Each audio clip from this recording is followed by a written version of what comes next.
Hey, welcome back to my channel, Jeannie Lynch. Excuse the backdrop. I'm in the middle of a renovation. So excited today. Let's get right into it. We're talking about intuition as we do so often on my channel. And one of the number one questions that I get asked when I'm teaching people how to connect with their own intuition is the trust aspect. And this is a difficult thing. So I thought today I would just do a short video about highlighting the 3 things you need to know about the trust factor for doing readings for others. And it's not going to be what you expect, too. So I'm going to walk you through the who, what, where, when, and how to do that. And then I will tell you right out of the gate, the wackier the information, the more divine it is. What does that mean? You know what you got to do. You got to stay listening. It's coming up next.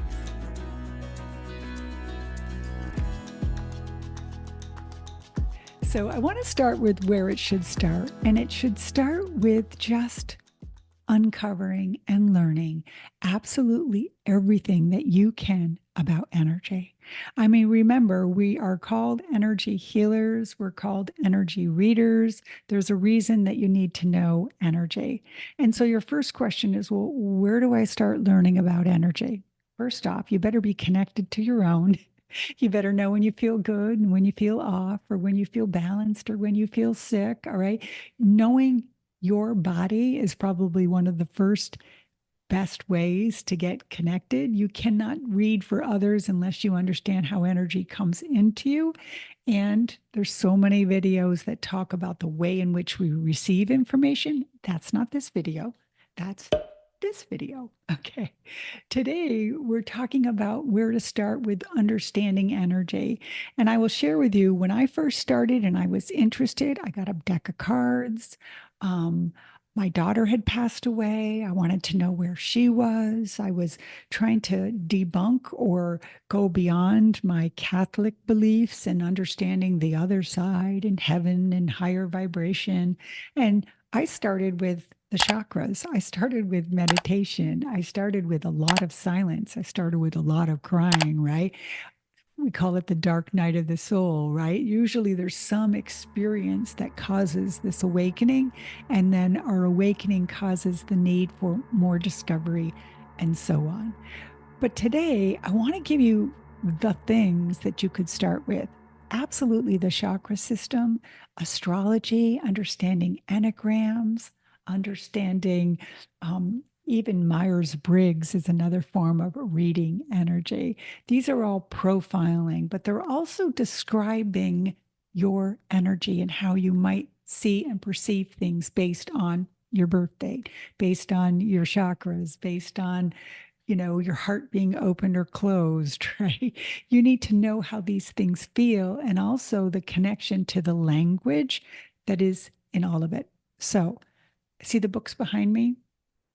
So many different categories. I've even got them labeled feng shui, human design, right? I Chi, right? There's so many different energy ways. And I think all of them are important as you navigate. You will find that the more you understand about all the different aspects of energy and all the different ways people experience them through different techniques and modalities, the easier your next step will be, which is really honing down and developing your library. So that is number one. Let's move on to number two. Number two is truly creating your own intuitive library. And I have so many videos on my channel that go into great details about this. But because today I've got your ear, I want you to know that things will show up for you. The more sessions you do, the more times you work with this energy, the easier it will be to kind of see the energy in a quicker way. So let me give you 3 examples that will make sense. Shiny pennies. Doesn't mean anything to you, but to me, when I see a shiny penny in a reading, it means that someone is looking too close at a situation. I won't go into why I see that because it's just my stamp of what that shiny penny means to me because of my experience in my childhood or my past or and so on. So that's just an example. The other example I want to give to you today for seeing things is Leo energy, and that's through astrology, right? When I really understood astrology, I started to understand that the Leo energy is all about the heart. It's all about giving. And people with Leo issues typically have bad boundaries, right? So if I'm working with somebody who has a bad boundary or is just a people pleaser, it shows up, the big Leo shows up in my sessions, and I can go right to that energy and know exactly what's coming in. And then the last example I'll give in my intuitive library is if I'm working and doing a relationship reading and somebody shows up who is somebody who can't end one relationship without starting another, I see a monkey swinging from limb to limb. And that is the way that the library stamps in that it is that energy. So these are called intuitive libraries. And please don't think it's words. It could be something I've seen, it could also be situations from the past, some story that had the same like frequency of the story or the scenario that the person's giving me, or they're just showing up and they're sitting there, and I can ask for guidance and ask questions from source, and this story will pop into my head and it has to do with that energy, and I might go into great detail about grief depending on what I'm seeing or feeling. So that's reading energy, and it is just that simple. Okay, so don't complicate this. Okay, it is just that simple. So how do you keep track of this? You know what I'm going to say.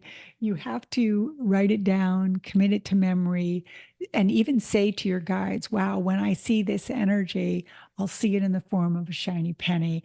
And in a sense, stamp that and put it in your library, in your intuitive mind to keep it organized for yourself. And guess what? It might change because energy changes, right? As you develop your craft, your library will expand, new words will come in, new situations. The more you do, the easier it gets. Okay. And then the last point I want to make, which is really how I believe this whole video is about this last point, and it is the wackier it seems, the more crazy it seems, as far as, I'm in a physical body and I've never seen it that way, or I'm not even sure where this word means. I'm not even sure that can happen because that doesn't make sense to my logical brain. If it feels like that energy, guess what? You're totally connected, tapped in, and you are getting divine information. Trust that more than anything.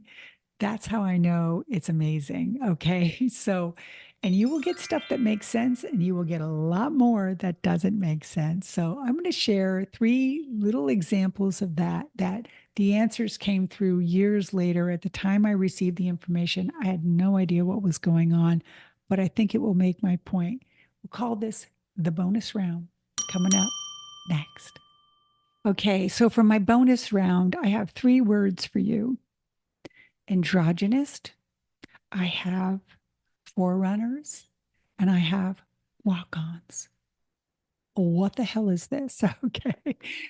Yeah, this is my point about receiving information that I have no idea what it is.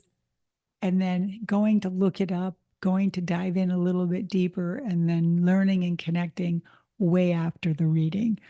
Oh, little side tip here, little sidebar: record your sessions if you're starting to. I just shared this with somebody the other day. If you're starting to do readings, record them for yourself. Of course, ask permission, but just listen back to them. You will learn so much about the way you receive information. If you're truly channeling, you're channeling. You don't even know what's going on. If you listen back to it, you'll hear just how incredible the information was. You'll also start to differentiate when you're in your body and when you're out, when you're channeling, or when you're actually, I call it genie mode or in reading mode, right? There does seem to be two sides to when you're there and when you're here, and when you're connected and when you're not. And you're just giving the information. And I know there's tons of different conversations we could get into with that. It's a whole other video. So let's keep going. So those three words, I want to share three quick stories and then you're good for the day. It'll just illustrate my point. The word androgynous. I heard this word in a reading once, and I purposely did not say it to the sitter because I thought it would be too jarring. This person was too young to kind of hear the word, and I wasn't even really sure the dictionary definition, and I didn't want to freak out this person. So in my session, I kind of started going there, and then I paused and then kept going and said, it's really more just about your energy and not being tied to any one aspect of male or female. That's kind of how I gave it to this person. Well, the person looked back at me and said, well, what's this word androgynous? Now, I purposely knew I didn't say it because I went out of my way not to. And this person heard it. So how, right? We started to argue that I said it or didn't say it. He said I said it. I said I didn't. I purposely didn't say it. We paused the video real quick. We paused the recording, excuse me, went back. Sure enough, proof. I never said it, but he heard it. So that's all divine, right? All divine. He had never heard the word either, but the point I'm trying to make is the information was coming through. It was for both of us, and they were going to make sure we both heard it. Let's move on. The next word was forerunning. I heard this word 20 years ago when I first started, and it was somebody who was in front of me that was from the future. Never didn't understand it. The word showed up so clear, did my best to explain it the way it was showing up. I've since got a better way to explain it, but when I was first starting, and then 10 years ago, I was down in Florida. I got turned on to Dolores Cannon's work, and clear as a bell, in one of her YouTube videos, she talked about forerunning, explained the whole thing to me, gave an example of what a forerunner is. And I had a flashback to this person, pulled off the side of the road, called this client, still had the phone number, and said, oh my God, do you remember years ago when I said this to you? I just finally received more information on it.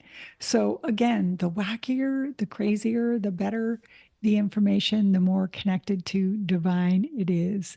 And then the last example I want to leave you with and make my point is my mentor once, when I was witnessing my mentor work, I heard this word walk on. And it was just, she had to explain it to me. It was two contracts, one soul, meaning my body is contracted to two different souls. So I leave at one aspect of my life and a new contract steps in. Okay. This was something I'd never seen or heard. Well, the door was open for me to understand the energy of it. So years later, probably 8 years later, someone was sitting for me, and in that session, a walk-on showed up, and that had absolutely happened to this person. Okay, wrapping this all up today. The point of today's video is talking about trust. We're talking about how do you know it's divine, and we're talking about where to start. And hopefully you've heard one thing. All of this has to happen just from doing it. You can read all the books you want. You can get as many certificates as to fill your walls. Okay. You can do whatever you need to do. All of it is important, but the most important thing that you can do to become the best reader that you can be is to actually work with people, have really good boundaries, and learn and develop your craft. But it is on you, and no one can teach you how to do that, including me, unless you do it for yourself first. That is my video. This is Jeannie, clicking out. Have a great day. See you next video. Bye now.